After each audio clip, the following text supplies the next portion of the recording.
Merci beaucoup Clémence, merci Aurélien. Bonjour à tous, je vais venir vous parler aujourd'hui d'un sujet qui peut-être a trait à la prochaine révolution industrielle, en tout cas c'est ce que certains nous disent. Ce sont les Polartech. Les Polartech, c'est quoi? C'est grosso modo les technologies que vous allez développer en Arctique et en Antarctique et que vous allez ensuite ramener dans nos zones tempérées pour développer de l'innovation. Donc, nous, on a créé en France une association cet été qui s'appelle le Cluster Polaire Français et qui est une association qui rassemble aussi bien des entreprises que des jeunes innovateurs, que des incubateurs, et évidemment des plus grosses entreprises qui cherchent de l'innovation.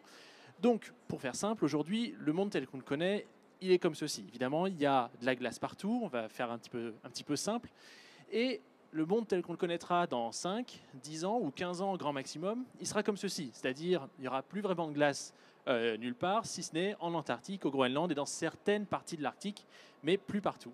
Et donc, du coup, il y a pas mal d'innovations qui se développent et un marché arctique lui-même est en train de se développer. Ce que vous voyez sur cette carte, c'est une projection géographique du marché de l'Arctique. La ligne rouge, c'est le marché existant et la ligne jaune, c'est le marché arctique tel qu'il existera en 2030 ou 2035. Donc une fois qu'on a ça en tête, il faut se demander mais pourquoi la France va s'intéresser au polaire. Alors la France, dans un premier temps, a une très longue histoire polaire avec des innovateurs, des explorateurs tels que Charcot, Paul-Émile Victor et j'en passe. Mais surtout, il y a une position géostratégique qui est assez intéressante. Comme vous voyez sur cette carte ici, bon, la métropole française, on sait tous où elle est, mais Saint-Pierre-et-Miquelon est juste au sud de l'Arctique. On appelle Saint-Pierre-et-Miquelon un territoire subarctique. Et puis ensuite, il y a plein d'îles françaises tout au sud de la planète qu'on appelle les îles subantarctiques.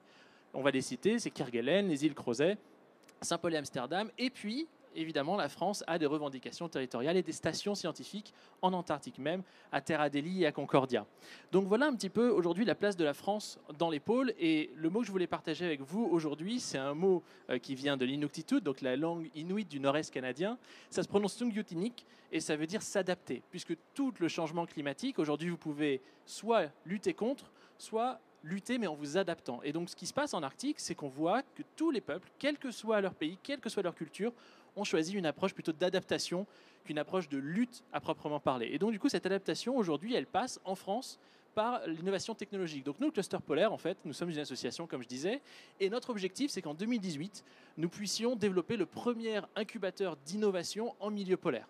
Alors ça vous paraît peut-être un petit peu fantaisiste ou un petit peu loin, mais je vais essayer de vous démontrer de la pertinence du projet. Donc on a 4 territoires aujourd'hui qui sont identifiés comme des territoires de partenariat possibles. Le premier territoire, c'est Barrow, en Alaska, comme vous pouvez voir sur cette photo prise d'avion. Ensuite, il y a Ilulissat au Groenland. Il y a Yakoutsk en Sibérie. Et il y a enfin Longyearbyen au Svalbard. Le Svalbard, c'est une île norvégienne qui est grosso modo à 3 heures de vol de la Norvège et qui est à peu près au 80e parallèle nord, pour vous donner un ordre d'idée. Donc du coup, l'intérêt est le suivant. Aujourd'hui, ce qu'on voit en termes géoéconomiques, géostratégiques et géopolitiques, c'est qu'il y a 2 temps en Arctique et en Antarctique, on pourra en parler un petit peu plus tard, c'est un petit peu différent. Et donc les 2 temps sont les suivants. Entre maintenant et 2025, disons 2030 si on voit très large, nous sommes dans une période de construction de l'Arctique. C'est-à-dire, vous avez une construction évidemment des infrastructures, une construction des schémas économiques, mais aussi une construction des infrastructures, des institutions politiques qui vont réguler le développement économique de l'Arctique. Et enfin, en 2025 et plus, ce qu'on voit, c'est un boom économique, un boom technologique, un boom d'innovation. Et c'est dans cette anticipation-là des technologies du milieu de siècle que nous, on se place et qu'on aimerait développer l'innovation en France. Alors l'Arctique, pourquoi l'Arctique ?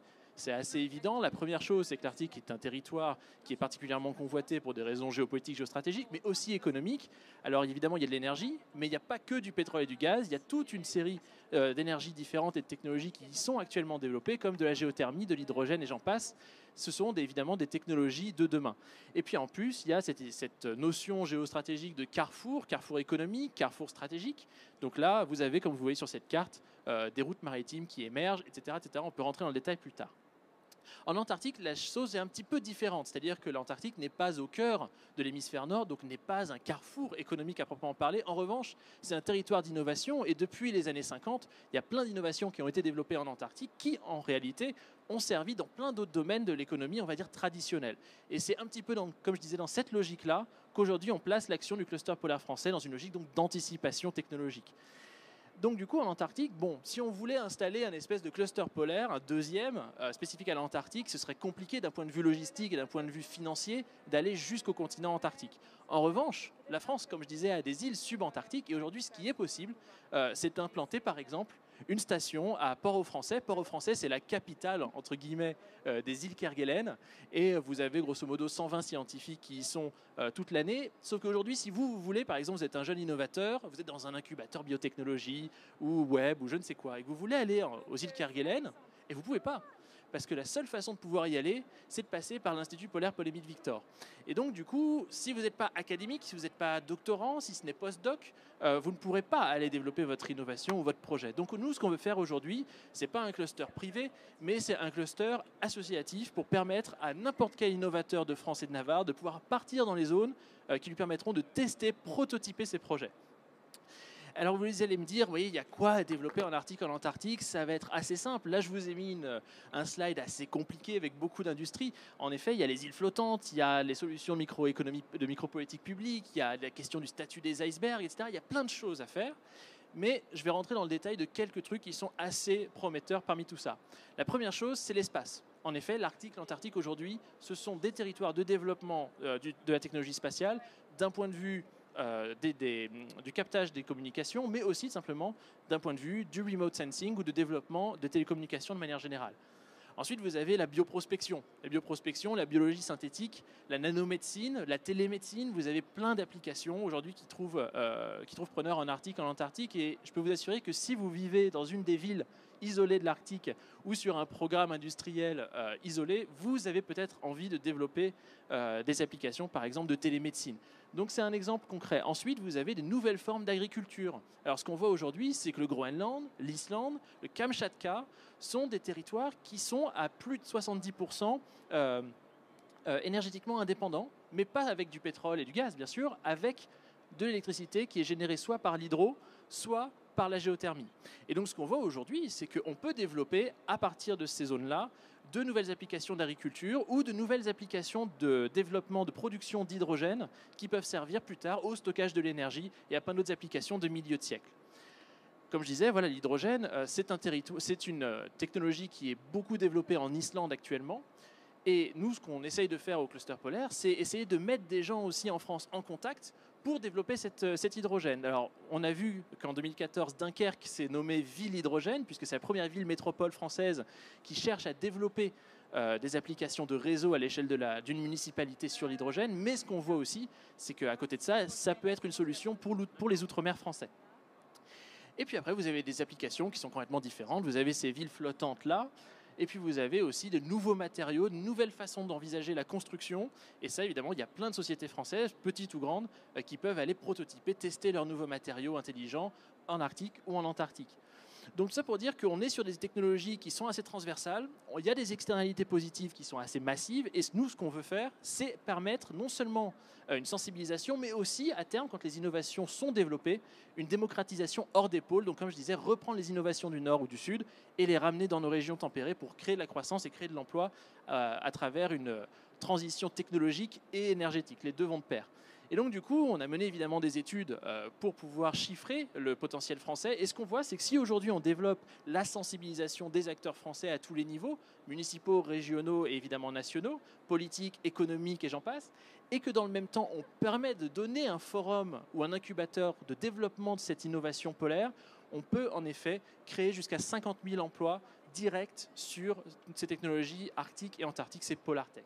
Donc, aujourd'hui, je ne viens pas vous pitcher l'idée d'un nouveau monde comme le voient les Chinois sur cette carte, puisque c'est une carte de l'administration polaire chinoise qui vous dit aujourd'hui, voilà comment il faut voir le monde de façon géostratégique.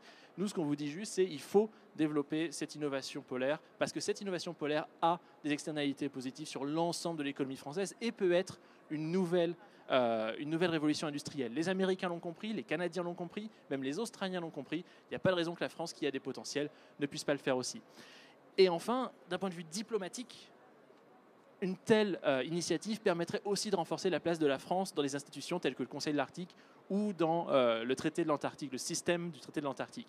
Donc aujourd'hui, on lie l'économie à la diplomatie pour aller dans cette stratégie de diplomatie économique que le président Hollande a voulu mettre en avant pour son mandat. Voilà. Donc je vous remercie beaucoup et puis n'hésitez pas à nous contacter. Cluster Polaire, je voudrais remercier puisqu'ils sont là mes acolytes, Olivier Debelge qui s'occupe du développement du cluster polaire en métropole et Nathalie Fanfan qui s'en occupe en Outre-mer. Moi je m'en occupe modestement à l'étranger et même si on a des beaux partenariats en Islande, en Russie ou en Alaska qui se développent, c'est surtout en France qu'on veut faire marcher le schmilblick. Je vous remercie beaucoup pour votre attention.